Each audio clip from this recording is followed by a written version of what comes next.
பால்குடம் தூக்கிட்டு பன்னீர் காடி தூக்கிட்டு கும்பாஞ்சி தூக்கிட்டு மஞ்சோறு தின்னுக்கிட்டு இருக்கு. மஞ்சோறு இப்ப மஞ்சோறு கூட கூடாது, மொசைக் சோறு, டைல்ஸ் சோறு மொசைக்ல போட்டு சீமா இருக்கான நரம்ப முழுக்கத்துற மாதிரி பேசுறான், உணர்ச்சியை தூண்டிடுறான். ஏதோ லேகிய வியாபாரி மாதிரி உணர்ச்சியை தூண்டிடுறான், அப்படியே பண்ணிடுறான். உடனே இப்படி இறந்து விட்டார்களே, சீமான் நடத்திய பேரணியில் இப்படி ஒருத்தர் இறந்து விட்டாரே. ஆமா, அது பெரிய தப்பு. இது இப்படித்தாங்க பேசி விட்டுருவாங்க. உச்சி பேத்தினுட்டே நேற்று ஜெயலலிதாவுக்கு பால்குடம் தூக்கிட்டு பண்ணல ஒருத்தர் நசிங்கி செத்து போனானே, அதை ஒரு உட்காந்து பேசுங்களா? உட்காந்து பேச மாட்டான். தலைவாங்கிற ஒரு படம் ஒரு நாள் வெளியிட்டு தள்ளி போயிடுச்சுன்னு 2 பேர் செத்து போயிட்டான். அதை ஒருத்தன் ஒரு தரதர பையன் உட்காந்து பேசல. பெருமை கொள்ளணும்ல, தமிழை யாருன்னு பெருமை கொள்ளணும்ல. இல்லைன்னா குனிஞ்சு பேசுறது, வாயை பொத்திக்கிட்டு போய் பேசுறது, ஹெலிகாப்டர் நிழல கும்பிடுறது, கார் சக்கரத்தில் விழுந்து கும்பிடுறது, இதெல்லாம் எப்படி வரும்? தன்னிதர் இல்லை. ஒரு பேரணி நடத்தினத உணர்வு எழுச்சியில எங்க பிள்ளை விக்னேஷ் இறந்து போயிட்டான். தீக்கி தன் உடலை தின்ன கொடுத்து செத்து போயிட்டான். அதுக்கு நாம் பொறுப்பே இருக்கணுமா? பொறுப்பு யார் ஏற்கணும்? இதுவரை இந்த நாட்டை ஆண்டவர்கள், ஆண்டு கொண்டிருப்பவர்கள், மேல ஆண்டு கொண்டிருக்காங்களே பாரதிய ஜனதா அரசு, ஆண்ட காங்கிரஸ் அரசு, இவங்க தாண்டா பொறுப்பே இருக்கணும். நாங்க பொறுப்பேற்றணும். உடனே இப்படி இறந்து விட்டார்களே, சீமான் நடத்திய பேரணியில் இப்படி ஒருத்தர் இறந்து விட்டாரே. ஆமா, அது பெரிய தப்பு. இது இப்படித்தாங்க பேசி விட்டுருவாங்க. உச்சி பேத்தினுட்டே நேற்று ஜெயலலிதாவுக்கு பால்குடம் தூக்கிட்டு பண்ணல ஒருத்தர் நசிங்கி செத்து போனானே, அதை ஒரு உட்காந்து பேசுங்களா? உட்காந்து பேச மாட்டான். அதை பேச மாட்டான். அம்மையார் ஜெயலலிதா மருத்துவமனை படம் இந்த தாம்பரத்துல இந்த விருத்தாச்சலத்துல ஒரு தீக்குளி செத்து போனானே, என்னங்க இப்படி தீக்குளி செத்து ஒருத்தர் விவாதம் நடத்தேன். அங்க தசரா அந்த ராமலீலா விழாவில் ஒரு அங்க 50 அடியில அனுமார் வேஷத்தை போட்டு ஒருத்தன் குதிச்சு செத்து போனானே, அதை ஏற்கிறியா எதிர்க்கிறியா? இனிமேல் இது போல செய்யாத. யாராவது ஒருத்தன் கண்ணிக்க துப்பு இருக்காடா? ஏன் பேசுற? தலைவாங்கிற ஒரு படம் ஒரு நாள் வெளியிட்டு தள்ளி போயிடுச்சுன்னு 2 பேர் செத்து போயிட்டான். அதை ஒருத்தன் ஒரு தரதர பையன் உட்கார்ந்து பேசல. இதை ஏன் பேசுறான்? ஏன் பேசுறான்? தமிழன் உணர்வு பெறான். உயிரை கொடுக்கிற அளவிற்கு, உரிமைக்காக உயிரை கொடுக்கிற அளவிற்கு தமிழன் நிமிர்கிறான், துணிகிறான். அது கூட அது குற்றம், அதை எளி செயல், அதை விமர்சிக்கணும். இதை நான் ஏன் பேசல? பேச மாட்டான். இன்னைக்கு என்ன பாரதிய ஜனதா கட்சி இங்க இருக்கிற தலைவர் பெருமக்கள் எல்லாத்தையும் கேட்குறாங்க. எங்க அண்ணன் பொன் ராதாகிருஷ்ணன், அம்மா தமிழிசை, ஐயா இலக்கணேசன் எல்லாத்தையும் கேட்குறாங்க. காவிரி மேலாண்மை வரை இந்த ஆண்டு கட்டாயம் ஜல்லிக்கட்டு நடக்கும். காவிரி மேல ஒரு தொலைக்காட்சியில் ஒரு நிகழ்ச்சி நடத்துவாங்க. அது இது எது நீங்க என்ன பாருங்க. ஆமா, இப்ப கூட நடக்கும். அதுல பாத்தீங்கன்னா நேருக்கு நேரம் உட்கார வச்சுக்கிட்டு நான் என்ன கேட்கறேனோ அதுக்கு நேரடியா நீங்க பதில் சொல்லக்கூடாது. அதான் அந்த நிகழ்ச்சி. காலையில என்ன சாப்பிட்டீங்க? நான் நேத்து எங்க அத்தை வீட்டுக்கு போனேன். ஆமா. எதுல வந்தீங்க? நான் நேத்து கிரிக்கெட் விளையாண்டேன். சம்பந்தம் இல்லாம பேசணும். அதான் அந்த நிகழ்ச்சி. அதை 1 நிமிடம் நீங்க பேசிடணும். 1 நிமிடம் நேரம் வர அது நீங்க தொடர்பு இல்லாம பேசிடணும். அது மாதிரி காவிரி மேலாண்மை இந்த ஆண்டு ஜல்லிக்கட்டு நடக்கும். ஏய், நான் என்ன கேட்கிறேன்? கேட்டதுக்கு பதில் சொல்லு. ஜல்லிக்கட்டு அப்புறம் இப்ப இதுக்கு என்ன பதில் சொல்லு? பாவப்பட்ட மக்கள், தமிழின மக்கள், அதுக்கு என்ன செய்யறதுன்னு தெரியல.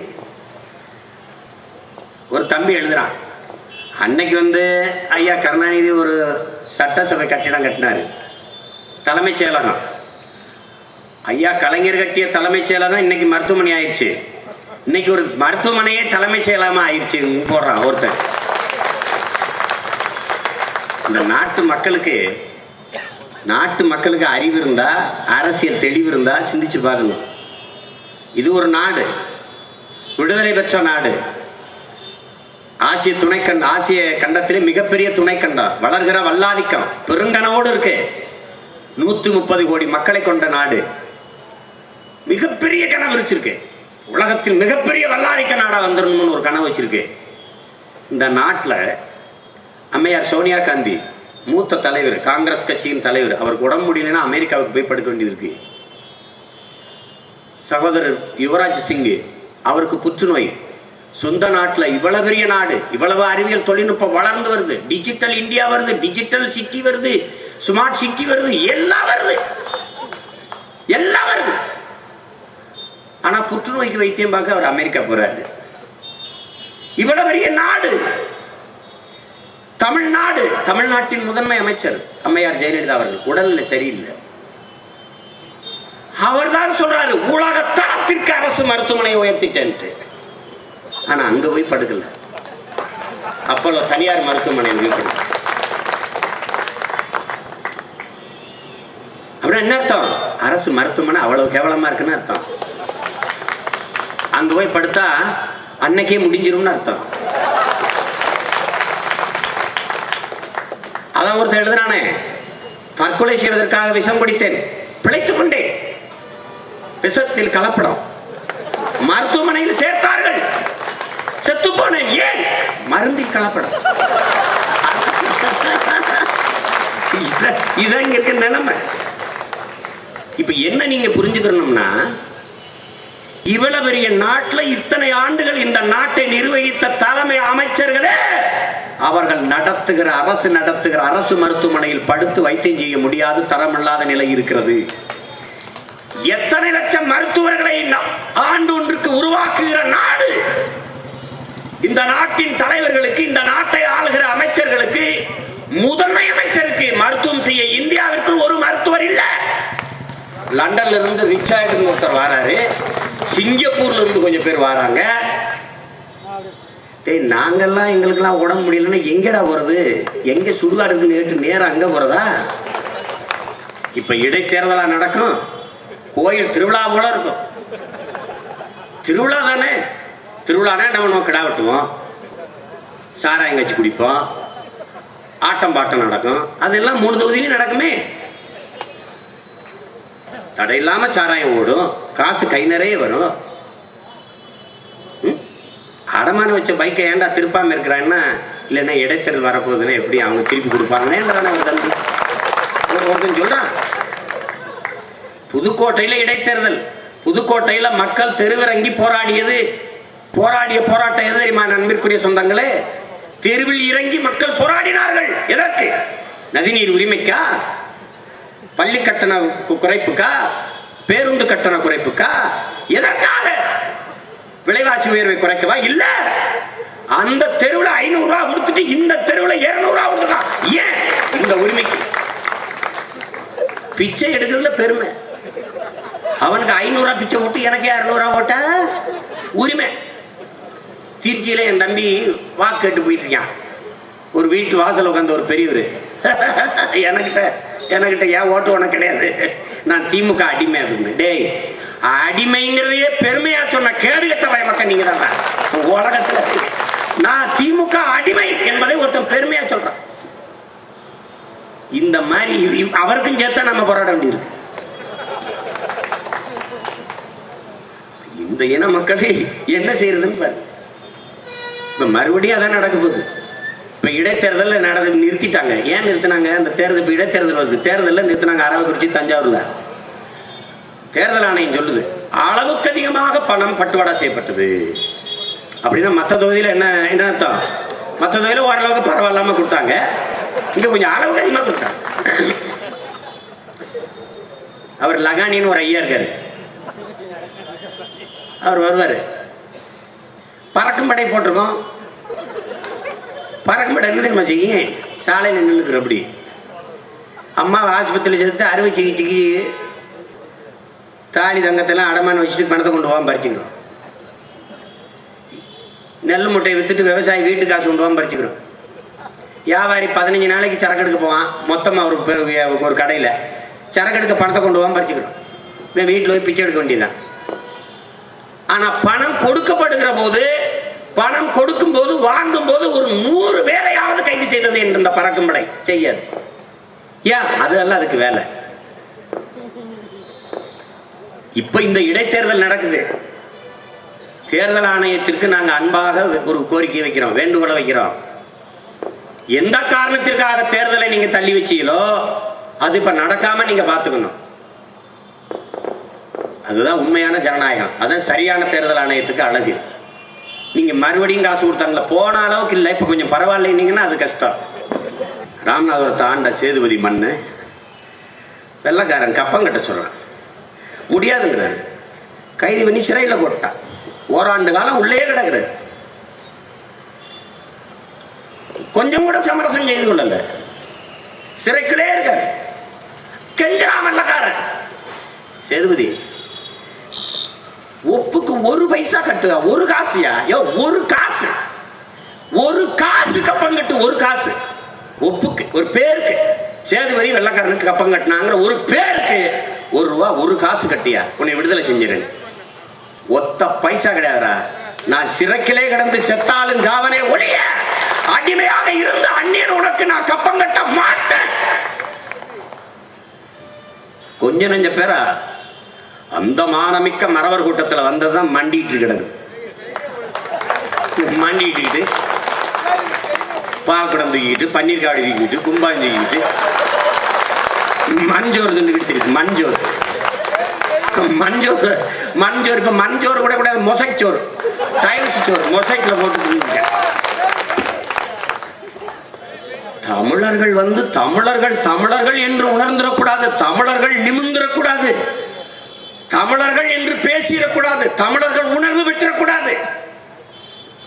சீமார்கான நரம்ப முழுக்கத்துற மாதிரி பேசுறான், உணர்ச்சியை தூண்டிடுறான். ஏதோ லேகிய வியாபாரி மாதிரி உணர்ச்சியை தூண்டிடுறான், அப்படியே பண்ணிடுறான். எப்படி பேசிக்கிறான்? பெருமை கொள்ளணும்ல, தமிழை யாருன்னு பெருமை கொள்ளணும்ல. இல்லைன்னா குனிஞ்சு பேசுறது, வாயை பொத்திக்கிட்டு போய் பேசுறது, ஹெலிகாப்டர் நிழல கும்பிடுறது, கார் சக்கரத்தில் விழுந்து கும்பிடுறது, இதெல்லாம் எப்படி வரும்? காவிரி மேலாண்மை வாரியம் அமைக்கணும். இப்ப எல்லாருடைய கோரிக்கையும் அதுதான். இங்க என்ன நடக்குது?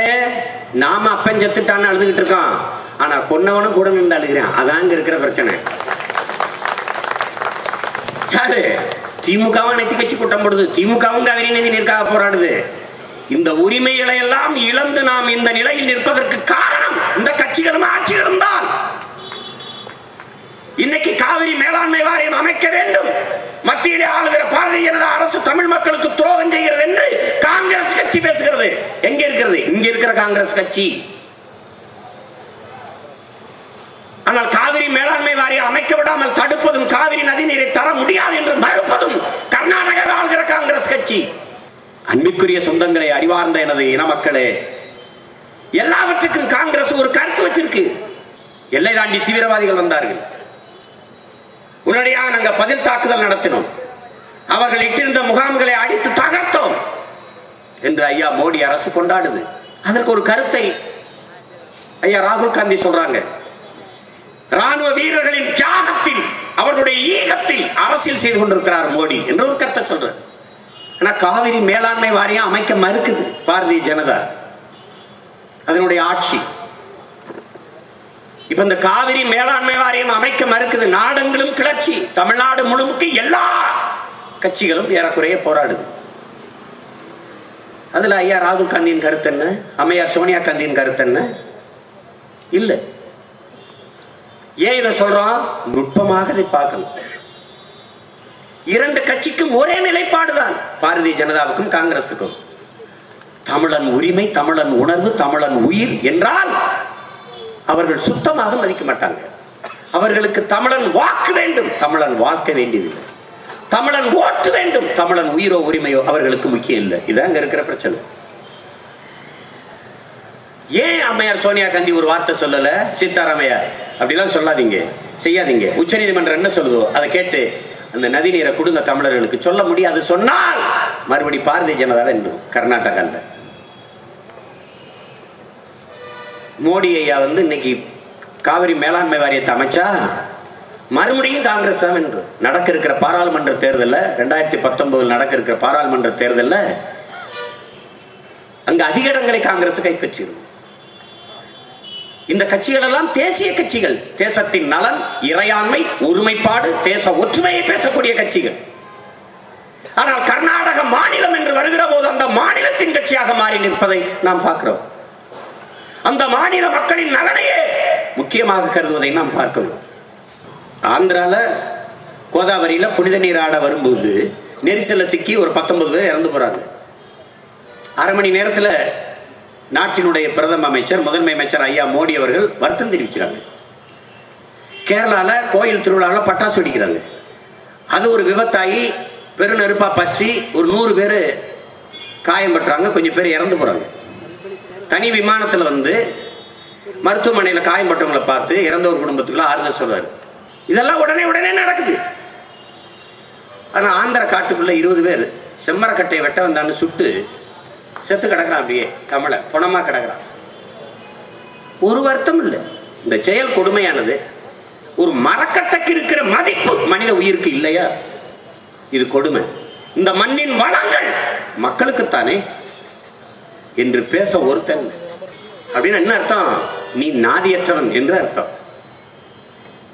பேசியவர்களாம் சொன்னாங்க, கர்நாடகாவில் இருந்து வந்த பாறை உந்துல ஓட்டுநரை மறிச்சு உள்ளாடையோட நிறுத்தி ஒருத்தன் அடிக்கிறான். யாருமே கேட்கல. ஆனா அதே கர்நாடக தெருவில் ஒரு நாயை அடிக்க முடியாது. அடிச்சு படம் எடுத்து போட்டினா பல பேர் கத்திருப்பான். எப்படிங்க ஒரு நாயை அடிக்கலாம் நீங்க அப்படின்னு கேட்பான். ஏன்? நாய்க்கு பரிந்து பேசக்கூட 4 நாய்கள் இருக்கு. நாதியற்ற தமிழனுக்கு ஒரு நாயும் இல்லை. இதை நீ புரிஞ்சுக்கணும்.